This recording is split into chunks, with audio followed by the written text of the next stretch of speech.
Fala pessoal, beleza? Sejam muito bem-vindos ao canal de resenhas dos Perdidos no Tempo. E hoje, quem tá ligado no movimento já sabe, é dia da gente concluir a nossa exploração aqui do Cult Divindade Perdida. Jogo de horror contemporâneo, né, que a gente destrinchou aqui, passamos por todos os capítulos do livrão, até chegarmos no último, que vamos ver hoje. Então, primeiro, antes da gente começar aqui o nosso conteúdo de hoje, eu queria agradecer a todo mundo que acompanhou a série, que viu todos os vídeos, que viu só alguns, que compartilhou com alguém que achou que poderia gostar do conteúdo, que deixou comentário. Valeu, muito obrigado. Eu espero que vocês tenham curtido, assim, de quem não conhecia o jogo, né, de saber um pouquinho mais sobre o Cult, ter despertado o interesse de vocês em jogar esse cenário, em conhecer mais sobre esse cenário. Então, eu começo aqui já deixando o meu muito obrigado e convidando quem de repente está chegando agora aqui no canal a conhecer tudo que a gente já comentou sobre o Cult através da nossa playlist aqui exclusiva. Então confere aí, e se você curtir e quiser continuar acompanhando o canal, é só se inscrever e ativar o sininho.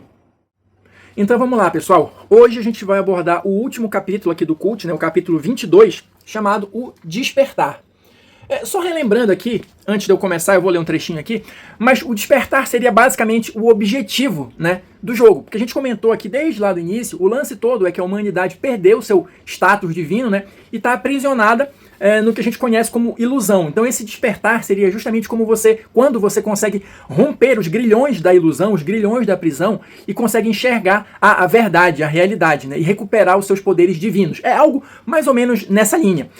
Então aqui, o capítulo ele vai abrir justamente com um tópico chamado A Busca por Nossa Divindade. E eu vou ler um trechinho aqui para a gente começar a comentar. Se liga aí. Mesmo tateando em meio à nossa cegueira, tentamos constantemente recuperar a nossa iluminação. É o nosso instinto. Enquanto dormimos, viajamos ao interior de nós mesmos e despertamos partes de nossas almas adormecidas. Usamos a matemática, a magia e as ciências naturais como ferramentas para nos libertar. Nos cantos abstratos das artes visuais, da música, da poesia e da literatura, algo familiar atinge-nos profundamente. As letras de uma música emocionante, as pinceladas da pintura, o grafite na parede de concreto e as palavras eloquentes do romance podem tocar nossa alma e despertar memórias jamais alcançadas pela matemática e a física. E aqui o tópico segue adiante, mas o ponto principal é o seguinte: eu acho que a gente chegou a comentar isso também ao longo da série, em alguns pontos específicos.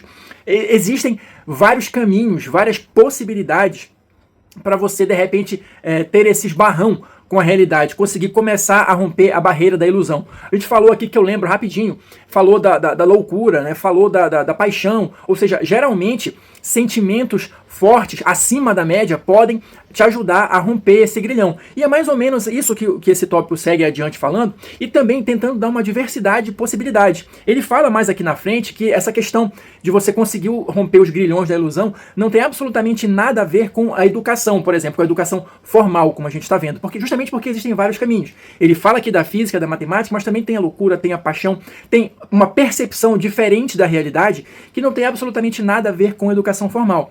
E isso abre uma gama grande de possibilidades de personagens que você pode interpretar e de maneiras, né, conforme o jogo vai se desenrolando, de você tentar, se for o caso, né, romper os grilhões da ilusão. Na sequência, o livro vai trazer mais um tópico aqui, olha, os estágios do despertar. E eu vou ler esse trechinho aqui porque eu acho que ele resume bem o que eu estava tentando falar para vocês. Olha só. O despertar por si só assemelha-se à exploração de um labirinto mental.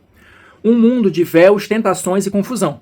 Precisamos encontrar o caminho por câmaras empoeiradas e quartos repletos de teias, destrancando portas que só nós podemos abrir. Se liga aí. 2 seres humanos não seguem o mesmo caminho para se libertar das garras da ilusão, mas cada jornada progride de forma semelhante. De um modo geral, pode-se categorizar o caminho da humanidade rumo ao despertar em 4 estágios, ou seja, muito embora cada um vai encontrar o seu próprio caminho, ou possa encontrar o seu próprio caminho para romper ali a ilusão, existem 4 estágios que a pessoa, né, que o humano precisa passar antes que ele recupere o status divino dele. E aqui o livro vai trazer justamente esses 4 estágios, e eu vou comentar aqui um pouquinho com vocês. Olha só, então o primeiro deles é o adormecido. A ilusão tem total domínio sobre o indivíduo e suas percepções. Aqueles que dormem não querem ver a verdadeira existência e sentem-se à vontade com as mentiras. Aqui, eu me lembro que a gente comentou na parte de criação de personagens, salvo engano, você pode jogar com um adormecido, mas ele funciona com regras um pouco diferentes, ele é um personagem em termos de jogo, né, mais fraco. Então, o ideal é que ou todo o seu grupo seja adormecido, ou vocês, né, cheguem a algum tipo de acordo ali, porque ele é um personagem que vai destoar dos outros. O próximo estágio seria o consciente. A ilusão começou levemente a desmoronar. A pessoa percebe algo muito errado com o mundo, pelo menos à medida que o experiencia. É esse tipo de personagem, os conscientes, que são os personagens padrão aqui do jogo, que é aqueles arquétipos que a gente viu e tal, todos eles estão enquadrados aqui nessa categoria de consciente. Um passo além seriam os iluminados. E o que vem a ser um iluminado? A ilusão desintegra-se e o indivíduo entende melhor o que há além. Um iluminado pode ser uma das crias da noite, um mago da morte, da paixão ou dos sonhos, ou algo bem diferente, ou seja, também não é personagem de jogador. Comentei um pouquinho sobre isso no vídeo anterior, né, quando a gente falou de magia. Esse tipo de personagem, pelo menos inicialmente, não deve ser disponibilizado para os jogadores, porque ele já está num nível muito acima dos outros. Ou, de repente, me veio aqui a ideia, se você tiver um grupo já experiente ali no Cult, que já jogou várias sessões e quer jogar de uma maneira diferente, talvez aí seja interessante os personagens já começarem como iluminados. Mas, via de regra, isso não é aconselhável aqui, segundo o livro. E o quarto e último estágio seria desperto. O indivíduo alcança o despertar. A ilusão já não o cega e ele retorna à sua divindade original. Agora, eles são os seres superiores, cuja natureza é totalmente diferente do resto de nós. Ou seja, esse quarto e último estágio é quando o indivíduo consegue recuperar a tal divindade perdida, né, que a gente vem falando aqui ao longo de toda a série. Na sequência aqui do capítulo, ele vai falar, no próximo tópico, um pouquinho mais sobre os iluminados, né?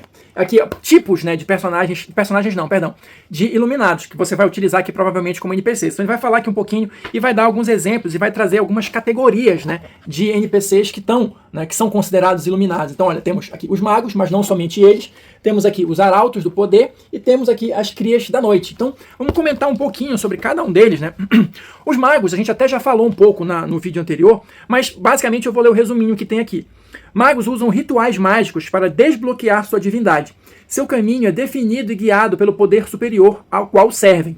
E aqui ele vai trazer de novo aquela classificação que a gente viu no vídeo anterior por escolas, né? Então as escolas de magia aqui ele vai trazer os magos do espaço-tempo, os magos da loucura, magos da morte, magos da paixão e magos dos sonhos. E aqui também, olha, só um parágrafozinho sobre cada um deles para você ter uma ideia.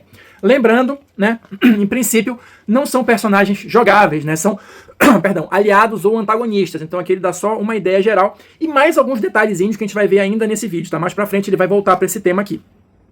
O segundo tipo, né, de iluminado que a gente tem aqui é o que o livro chama de Arauto dos Poderes. Esse aqui eu vou ler o trechinho para vocês, olha só. Arautos dos Poderes. Aqueles que submeteram sua vontade a um dos arcontes ou aos anjos da morte.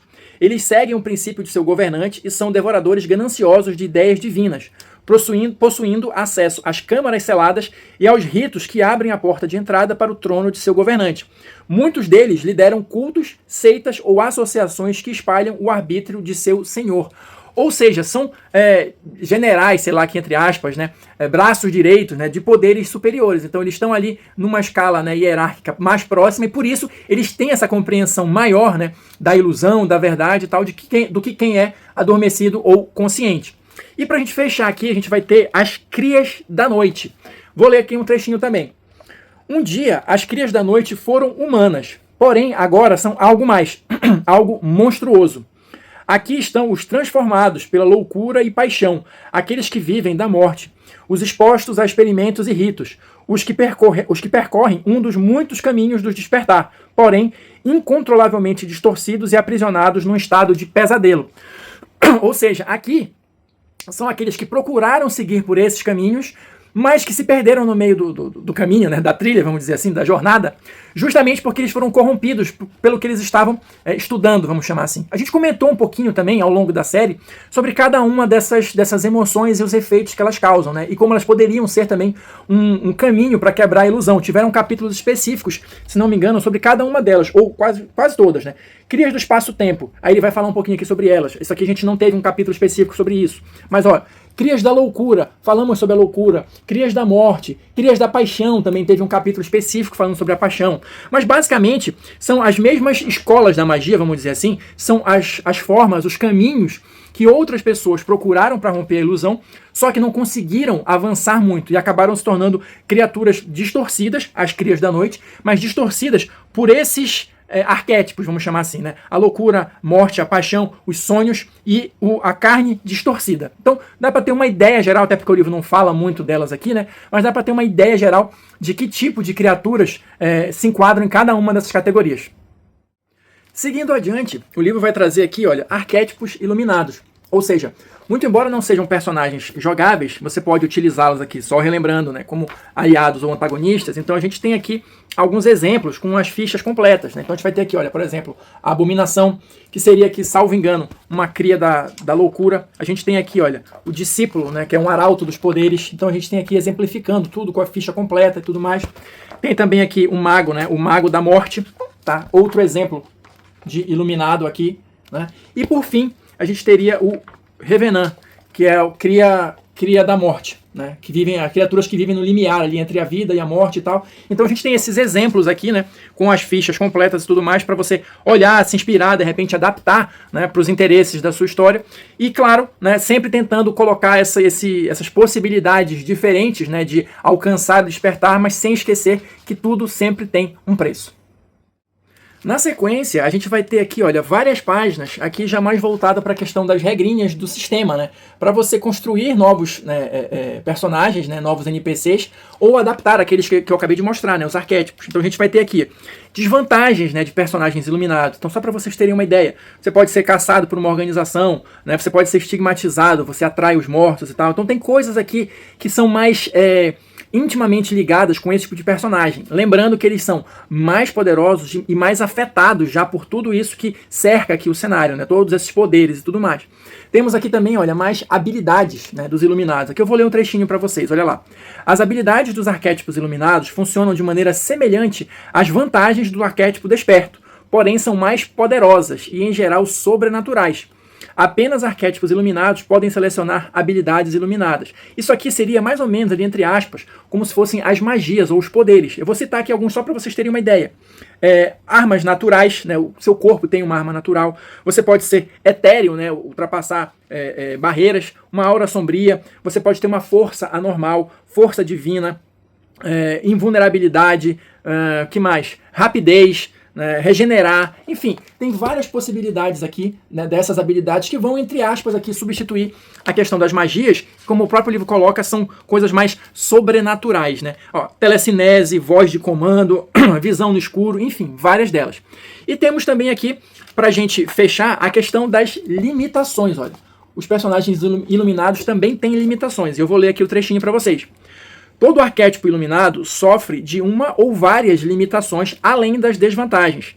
Tal como as desvantagens, as limitações têm certos efeitos mecânicos, podendo ser permanentes ou temporárias, né, ativadas por circunstâncias específicas. Então, só para exemplificar aqui também, tem aparência inumana, tem controlado por força externa, um laço com poder superior, sede de sangue, metamorfose descontrolada, vínculo simbólico, ou seja, várias delas aqui, algumas descritas com mais detalhes em relação a testes, né, que são necessários ali, ou quando elas são ativadas e coisa e tal, e outras mais narrativas ali que você vai utilizar quando a situação pedir ou quando a situação sugerir que essa limitação entre em cena.